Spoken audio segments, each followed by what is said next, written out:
नमस्कार, मैं भूपेंद्र सिंह। आज हम एनसीईआरटी की कक्षा 6 की सामाजिक विज्ञान के पुस्तक हमारे अतीत भाग 1 के अध्याय 11 नए साम्राज्य और राज्य के बारे में विस्तार से समझेंगे। हम समझेंगे सबसे पहले समुद्रगुप्त के बारे में। समुद्रगुप्त की प्रशस्ति क्या है? यह समुद्रगुप्त के दरबारी कवि हरिसेन द्वारा संस्कृत में लिखी गई एक कविता थी। दरअसल में उन्होंने कविता लिखी थी जो शिलालेख पर या पत्थर के एक बड़ी शिला पर उसकी खुदाई करके लिखी गई थी। इलाहाबाद में अशोक स्तंभ पर इसकी खुदाई की गई थी, तो वहीं पर ये प्राप्त हुई है। इलाहाबाद यानी जिसका नाम आजकल प्रयागराज है। प्रशस्ति का मतलब होता है प्रशंसा करना, यानी ये समुद्रगुप्त की प्रशंसा में लिखी गई थी। इस प्रशस्ति में समुद्रगुप्त को योद्धा, विद्वान और उत्कृष्ट कवि के रूप में वर्णित किया गया है। हरिसेन के अनुसार आर्यवर्त, जिसमें मथुरा, कन्नौज, प्रयाग, पाटलिपुत्र, नालंदा और अन्य राज्य आते थे, के 9 शासकों को हराकर अपने साम्राज्य में मिलाया। गंगा नदी और यमुना नदी के मैदान को उस समय आर्यावर्त कहा जाता था। उसके साथ ही समुद्रगुप्त ने दक्षिणापथ के यानी दक्षिण की ओर जाने वाले मार्ग के 12 या दक्षिणी भारत के 12 राजाओं को जीतकर उनके राज्य वापस लौटा दिए। तो इस वापस लौटाने की नीति को ग्रहण मोक्षानुग्रह नीति कहा गया। क्या कहा गया? ग्रहण मोक्षानुग्रह, यानी ग्रहण कर लिया फिर वापस उनको मोक्ष देकर छोड़ दिया। बगल में देखिए वीणा बजाते हुए चित्र में ऊपर के में ये दिखाया गया है कि समुद्रगुप्त वीणा वादन करते थे, उत्कृष्ट कवि थे। अब हम बात करेंगे दोनों ये जो चित्र हैं उनके माध्यम से। एक चित्र एनसीईआरटी की कक्षा 6 की किताब से लिया गया है और दूसरा किताब भी किसी अन्य किताब से लिया गया है। तो पहले चित्र में दक्षिणापथ के 12 राज्य दिखाए गए हैं, जिनमें कांचीपुरम, पालक, कुशलपुर, वेंगी, कुराल, अवमुक्त, पिष्टपुर, देवराष्ट्र, महाकांतर, एरंडपल, कोटूर और कौशल दिखाए गए हैं। दूसरे जिनको यानी ये 12 राज्य जिनको उन्होंने जीता था और फिर वापस उनको राज्य करने के लिए छोड़ दिया। समुद्रगुप्त के समय गुप्त वंश का जो साम्राज्य था वो दिखाया हुआ है। इसमें देखिए हरे रंग में, जिसमें मथुरा, कन्नौज, प्रयाग, पाटलिपुत्र और नालंदा दिखाए गए हैं, वो दरअसल में आर्यावर्त कहलाता था। इसके अलावा आंतरिक राज्य उनके गुलाबी कलर में दिखाए हुए हैं और बाहरी जो राज्यों पर तो ये देखिए ये अपने उत्तरी पश्चिमी सीमा से अफगानिस्तान से बाहर तक और इधर श्रीलंका नीचे की तरफ, ये दोनों बाहरी राज्यों में आते थे जो कि गुप्त वंश के साम्राज्य में मिले हुए थे। अब हम बात करेंगे कि समुद्रगुप्त की जो माता थी उनका नाम था कुमार देवी। समुद्रगुप्त की माता का क्या नाम था? कुमार देवी। और जो माता थी वो लिच्छवीगण की थी। लिच्छवीगण जो कि वहीं पर आसपास किसी जनपद में हुआ करता था। उनके जो पिता थे वो चंद्रगुप्त प्रथम थे। तो चंद्रगुप्त प्रथम गुप्त वंश के संस्थापक भी थे। उन्होंने ही गुप्त वंश की स्थापना की थी। आर्यवर्त के जिन राजाओं को उन्होंने हराया तो उसके बारे में प्रयाग प्रशस्ति है ना, जो हरिसेन ने लिखी है, या समुद्रगुप्त की प्रशस्ति उसमें लिखा हुआ है। तो प्रशस्ति में क्या लिखा है कि समुद्रगुप्त ने अपने अपार बाहुबल से आर्यावर्त के अनेक राजाओं को खत्म करके उनके राज्य को अपने राज्य में मिला लिया। ऐसे राजा थे रुद्रदेव, मटिल, नागदत्त, चंद्रवर्मन, गणपति नाग, नागसेन, अच्युत नंदिन और बलवर्म। ये राजा जो थे आर्यवर्त के थे, जिनको उन्होंने हराया, बताया था 9 राजाओं को हराया था। तो दूसरा दक्षिणापथ के 12 राजाओं के नाम भी उसी शिलालेख में या प्रयाग प्रशस्ति में दिए हुए हैं। समुद्रगुप्त पराक्रमी होने के साथ साथ उदार भी हैं। इस कारण उसने सारे दक्षिणापथ के राजाओं को युद्ध में हराकर उनके राज्यों ने लौटा दिए। यानी उन्होंने ग्रहण मोक्षानुग्रह की नीति अपनाई, यानी जीत के उसको वापस लौटा दिया। ये दक्षिणापथ के राजा हैं। कौशल के राजा महेंद्र, महाकांतर के राजा व्यागराज, कुराल के राजा मंटराज, पृष्ठपुर के राजा महेंद्रगिरी, कोट्टूर के राजा स्वामीदत्त, एरंडपल के राजा दमन, कांचीपुरम के राजा विष्णुगोप, अवमुक्त के राजा नीलराज, वेंगी के राजा हस्तिवर्मन, पलक या पालक के राजा उग्रसेन, देवराष्ट्र के राजा कुबेर और कुस्थलपुर के राजा धनंजय, जो कि पिछले चित्र में आपको बताए गए हैं, जो दक्षिणापथ के 12 राज्य। अब हम बात करेंगे कि समुद्रगुप्त की जानकारी। उनके पुत्र थे चंद्रगुप्त द्वितीय, यानी इनके पिता का नाम था चंद्रगुप्त और इनके पुत्र का नाम भी चंद्रगुप्त था। तो पिता चंद्रगुप्त प्रथम और पुत्र इनके चंद्रगुप्त द्वितीय। तो उनके समय में एक वंशावली लिखी गई थी, तो उस वंशावली में समुद्रगुप्त की जानकारी मिलती है। पश्चिम में राज्य कर रहे शक वंश को हराने के कारण जो चंद्रगुप्त द्वितीय यानी समुद्रगुप्त के पुत्र चंद्रगुप्त द्वितीय को शकारी कहा जाता है, क्योंकि इन्होंने शक वंश के क्षत्रपों को हराया था। कवि कालिदास और खगोल शास्त्री आर्यभट्ट, यानी कालिदास और जो आर्यभट्ट थे, ये चंद्रगुप्त द्वितीय के दरबार में ही थे। कालिदास कवि थे और आर्यभट्ट खगोल शास्त्री थे। हर्षवर्धन की बात जब हम करें तो उत्तर भारत में ये एक राज्य था। चीनी यात्री ह्वेनसांग इनके ही काल में भारत आया था और उसने इनके राज्य का वर्णन लिखा है। इन्होंने 606 ईस्वी से 647 ईस्वी तक राज्य किया। पिता और भाई की जब मृत्यु हुई तो थानेसर, जो कि आजकल हरियाणा में स्थित है, के राजा ये बने। यहाँ इनका राज्य हरियाणा थानेसर के आसपास था। अब कन्नौज एक उत्तर प्रदेश में जगह है, वहाँ पर बहनोई, इनके बहनोई का शासन था, यानी इनकी बहन के पति। अब लेकिन जब बहनोई की मृत्यु हो गई तो अपनी बहन को चूँकि सहायता देने के लिए इन्होंने कन्नौज का राज्यभार भी संभाल लिया। तो ये थानेसर के साथ साथ कन्नौज के राजा भी बने।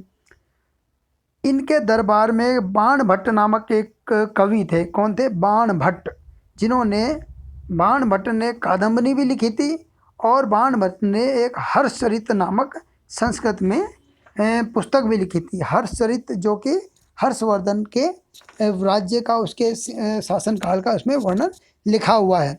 और बाणभट्ट ने कादम्बरी भी लिखी थी।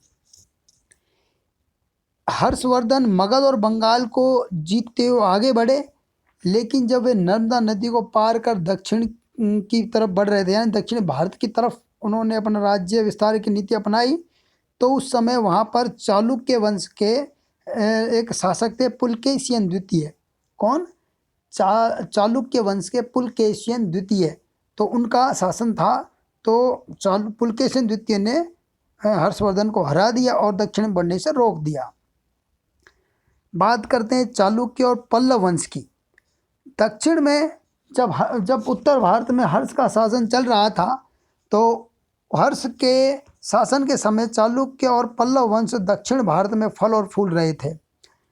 तो पल्लवों का जो राज्य था, उनकी राजधानी थी कांचीपुरम, और दूसरा जो कि कांचीपुरम राजधानी थी, और कांचीपुरम से लेकर कावेरी नदी के डेल्टा तक इनका राज्य फैला हुआ था। चालुक्यों का राज्य कृष्णा और तुंगभद्रा नदियों के बीच फैला हुआ था, चित्र में दिखाया हुआ है। चालुक्य वैसे तो 3 प्रकार के हुए हैं। दरअसल में 3 जो वंश हैं चालुक्यों के, ये उनके निवास स्थान के आधार पर बांटे हुए हैं। एक है कल्याणी के चालुक्य, दूसरे वेंगी के चालुक्य और तीसरे वातापी के चालुक्य। यहाँ पर हम दरअसल में वातापी के चालुक्यों की बात कर रहे हैं। वातापी के ये सबसे पहले हुए हैं। वातापी के चालुक्यों की राजधानी थी ऐहोल, जो कि एक प्रमुख व्यापारिक केंद्र हुआ करता था, जो धीरे धीरे धार्मिक केंद्र भी बन गया। पल्लव और चालुक्य चूँकि आपस में लड़ा करते थे या लड़ते रहते थे, तो क्या हुआ, उनके लड़ते रहने से पुलकेशियन द्वितीय जो चालुक्य राजा था, है ना, इस राजा के दरबार में एक रवि कीर्ति नामक कवि था। कौन था? रवि कीर्ति। तो उसने क्या है, एक ऐहोल प्रशस्ति लिखी थी। तो ऐहोल प्रशस्ति दरअसल में इसकी प्रशंसा में लिखी गई थी पुलकेशिन द्वितीय के में, जो कि कर्नाटक के बीजापुर के पास स्थित ऐहोल नामक जगह से मिली है। ऐहोल प्रशस्ति में लिखा है कि पुलकेशिन द्वितीय को राज्य अपने चाचा से मिला था और इसने हर्षवर्धन को दक्षिण में आक्रमण करने के दौरान हरा दिया था। अंत में चूंकि पल्लव और चालुक्य आपस में लड़ते रहते थे तो ये आपस में कमज़ोर हो गए और दोनों राष्ट्रकूट और चोल शासकों से हार गए। तो अब यहाँ पर राष्ट्रकूट और चोल शासकों का राज्य हो गया, जहाँ पर पहले पल्लव और चालुक्यों का था। बात करते हैं राज्यों के प्रशासन की, यानी हम बात कर रहे हैं उत्तर और दक्षिण दोनों भारतों की। तो ये जो राज्य की बात कर रहे हैं इस काल की, तो इन राज्यों में प्रशासनिक पद वंशानुगत थे। जैसे हर्षवर्धन के दरबारी कवि थे हरिसेन, जिन्होंने हरिसेन, तो वो अपने पिता के बाद महादंडनायक यानी मुख्य न्याय अधिकारी बने। यानी इनके पिता थे महादंडनायक, तो पुत्र को भी महादंडनायक बना दिया गया पिता के बाद। अब कभी कभी क्या होता था कि एक व्यक्ति कई पदों पर भी कार्य करता था। जैसे जो हरिसेन थे उनको महादंडनायक या मुख्य न्यायिक अधिकारी या न्याय अधिकारी तो बना ही रखा था, साथ ही कुमारामात्य का एक पद भी उनको दे रखा था। कुमारामात्य यानी एक महत्वपूर्ण मंत्री हुआ करता था। इसके अलावा वो संधि विग्रहिक, जो कि युद्ध और शांति के विषयों का एक मंत्री होता था, उसका भी कार्य करते थे। इनके अतिरिक्त नगर श्रेष्ठी, जो कि मुख्य बैंकर या शहर का व्यापारी होता था, वो भी होता था। सार्थवाह भी हुआ करता था, जो कि व्यापारियों के काफिले या दल का नेता होता था। प्रथम कुलिकों की भी नियुक्ति की जाती थी, जो कि मुख्य शिल्पकार होते थे। कायस्थ होते थे, जो कि लिपिकों के प्रधान कहलाते थे। सामंत हुआ करते थे। अब सामंत वे व्यक्ति होते थे जो अपनी सेना, घोड़े, रथ, हाथी सब रखते थे और राजा को आवश्यकता पड़ने पर सहायता प्रदान करते थे युद्ध में भी। अब चूंकि इनको तनख्वाह तो मिलती नहीं थी, तो राजा के द्वारा इनको भूमियाँ दान दी जाती थी। तो उस भूमि पर रहने वाले लोगों से या खेती करने वाले लोगों से कर वसूल करते और अपना धन उठाते थे। लेकिन कई बार सामंत क्या करते थे, राजा बहुत ज़्यादा कमज़ोर होता तो उसका फ़ायदा उठाकर स्वयं स्वतंत्र राजा बन जाते थे। स्थानीय सभाओं की बात करें तो पल्लवों के अभिलेखों में कई स्थानीय सभाओं का भी उल्लेख है। सभा उसको कहा जाता था जिसमें ब्राह्मण भूस्वामियों का वर्चस्व रहता था, यानी उनका संगठन था ये। लेकिन जहाँ पर ब्राह्मण भूस्वामी, जिन इलाकों में या जिन जमीनों के, जिन क्षेत्रों के भूस्वामी ब्राह्मण नहीं होते थे, तो वहाँ पर उर नामक एक ग्राम सभा बना दी जाती थी, उसको उर बोला जाता था। व्यापारियों के संगठन का एक नाम था उर, नगरम, सॉरी, नगरम एक चीज़ और एक संगठन था व्यापारियों का। नाटकों और अन्य स्रोतों से उस समय के लोगों की जीवन शैली का भी पता चलता है। अब गुप्त वंश की बात लें तो गुप्त वंश में जो चंद्रगुप्त द्वितीय थे, यानी समुद्रगुप्त के पुत्र, तो उनके एक दरबारी कवि थे कालिदास, सारी दुनिया जानती है। तो उन्होंने अभिज्ञान शाकुंतलम नामक एक जो है पुस्तक लिखी थी, है ना। ये दरअसल में की कहानी है, स्टोरी है। तो ये लव स्टोरी यानी प्रेम कथा है। तो इसमें एक दुष्यंत नामक राजा और शकुंतला नामक युवती की प्रेम कथा है। इसी नाटक में उन्होंने एक गरीब मछुआरे के साथ राज कर्मचारियों के द्वारा किए गए दुर्व्यवहार का भी वर्णन। कहने का मतलब ये है कि भ्रष्टाचार उस समय भी व्याप्त था।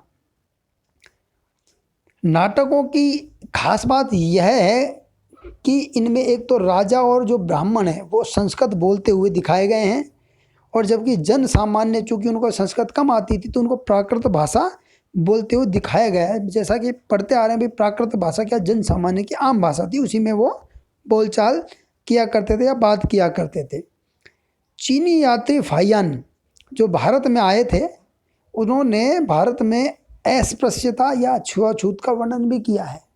किसका वर्णन? छुआछूत का। क्योंकि उन्होंने ये यहाँ पर, चूँकि वो चंद्रगुप्त द्वितीय के काल में, चंद्रगुप्त के काल में आए थे, चंद्रगुप्त द्वितीय काल में, तो वहाँ पर उन्होंने जब ये राज्यकाल का वर्णन किया है तो वहाँ पर ये बताया है कि छुआछूत हुआ करती थी। तो वो कहते हैं कि भाई उन्होंने लिखा हुआ स्टोरी भी लिखी हुई है कि जब कोई धनिक या ब्राह्मण निकलते थे तो क्या है कि वो लकड़ी से कुछ एक लकड़ी के पात्र को बजाते थे, तो ये बजाने का संकेत ये होता था कि भाई अब आप हम आ रहे हैं। तो ये चीज़ वहाँ पर हुआ करती थी। विश्व की बात करें तो समुद्री मार्ग के अलावा मरुभूमि होते हुए भी सदियों से अरब और भारत के बीच आवागमन होता रहा है। अरब और भारत के बीच, क्योंकि दूर उत्तर पश्चिम से जब जाते थे तो रेगिस्तान ही रेगिस्तान हुआ करता था। तो अरब का एक बेदुइन कबीला हुआ करता था। क्या बेदुइन? बेदुइन कबीला घुमक्कड़ प्रकार का था। ये लोग ऊँटों पे यात्रा करते थे और महीनों चलते थे, सालों महीनों में पहुंचते थे, जहाँ मर्जी हो रुक जाया करते थे। लगभग 1400 साल पहले पैगंबर मोहम्मद ने अरब में इस्लाम नामक धर्म की शुरुआत की। अरब से आने वाले नाविकों के जरिए यह धर्म भारत और उत्तरी अफ्रीका, स्पेन, ईरान तक पहुंचा। पहला आक्रमण 1300 साल पहले अरबियों ने सिंध पर किया और उसे जीत लिया। इसी के साथ मैं समझता हूं कि आपको काफ़ी कुछ समझ आ गया होगा। धन्यवाद।